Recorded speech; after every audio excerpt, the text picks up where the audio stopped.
Балет адамзат денесинин эң жогорку эволюциясы. Балет чыдамкайлыкты, сулуулукту жана ийкемдүүлүктү талап кылат. Балетте ийгилик жаратам десең, жогоруда айтылган сапаттарга ээ болуп, күнү-түнү машыгуу ашыктык кылбас. Мына ошондо сен чыныгы бул искусствонун чебери аталасың. Кыргыз балетинин примасы аталган Асель Айдарова бул кесипти бала чагынан эңсеп келген. Кыялдаган максатына жетиш үчүн ал талыкпай эмгектенип, бүт өмүрүн ушул искусствого арнаган. Ар бир кесип өзүнчө оор. Бул кесип дагы өзгөчө оор деп ойлосом айтсам болот. Анткени бул дене баарын башкача түзүлүш келгенде биринчи биз мынтип бассак, балет хореографиялык окуу жайында уже баарын мынтип биринчи позицияга коюп, осанкаңды коюп, ошондой кыйынчылыктар болгон биринчи этапта. Мугалимдерди угуп, алардын сөздөрүн, анан кийин эң биринчиден мен ойлойм бул тартип, анан кийин бул профессия если сага жакса, кыйынчылыктар мындай артта калып калат да.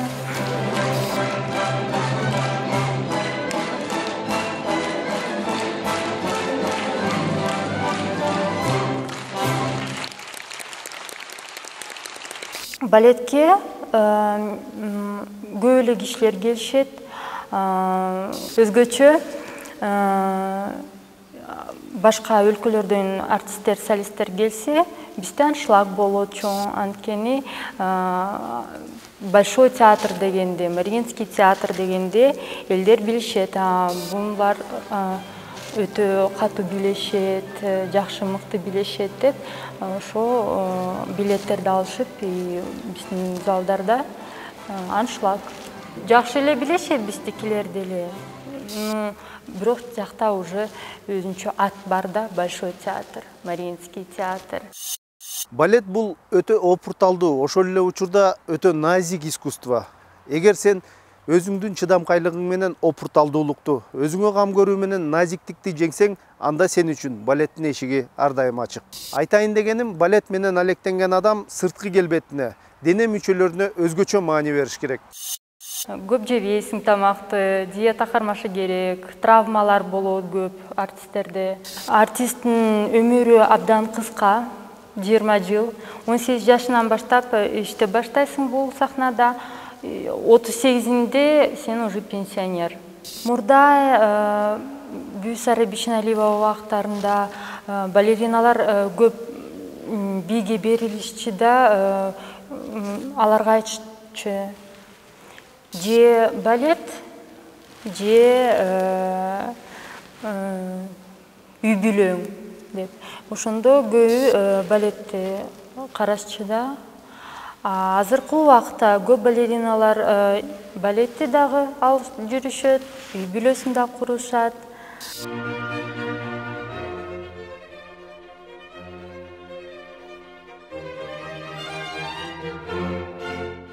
Ар бир балеттин ролдорун өзүмө жакын кылдырам да билегенде. Анткени сахнада сен ошол ролдорду билеп, ошо характерди ачасың да, бирок технически болбогон дагы жерлер болуп калатындай, тайып кетесиң, жасалбай каласың пируэттерди. Түнү бою уктабай чыгам, өзүмдү жеймин, эмнеге ошондо жасалбай калдым. Андай деле учурлар болот. Бирок это баарын экинчи күнү станокторго келип, кайра занимация кылып, эметесиң да, иштеп.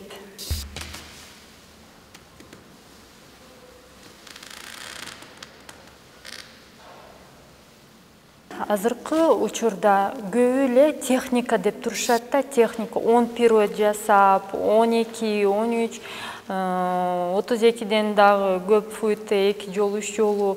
Бирок бунун баары техника. А душа ал баарында эмес да. Зритель, кишилерди техника менен эле ала албайсың.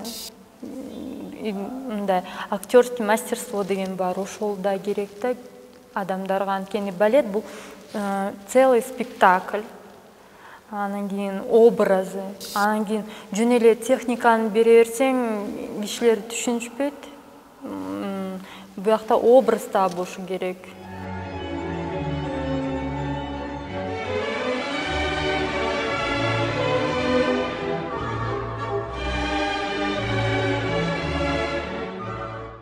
Мен биринчиден ички дүйнөмдү карайм, иштейм, издейм. Бирок техника да бирдей болушу керек да.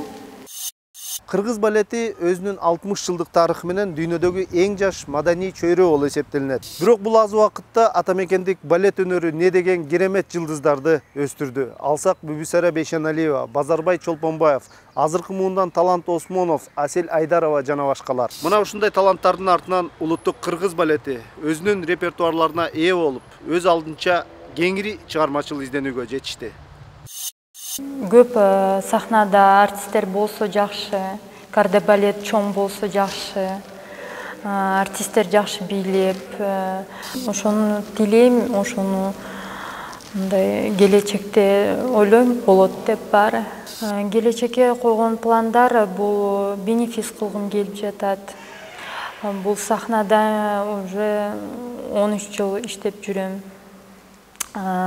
Көп еще балеттер, спектакльдар бар, билебеген, ошолорду билейм келип жатат.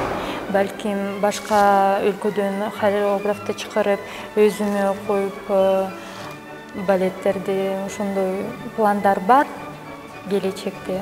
Ар бир киши мамлекетке салым кошушу керек, менин оюмча. Биздин жумуш бул культура жагынан кошобуз биз мамлекетке. Культура — это лицо нации деп айтышат го. Биз ошол частичкасы болсок, мен ойлойм, кичинекей бир өзүбүздүн кеткен частицабызды, культурабызды мамлекетке берип жатабыз деп ойлоп атам да.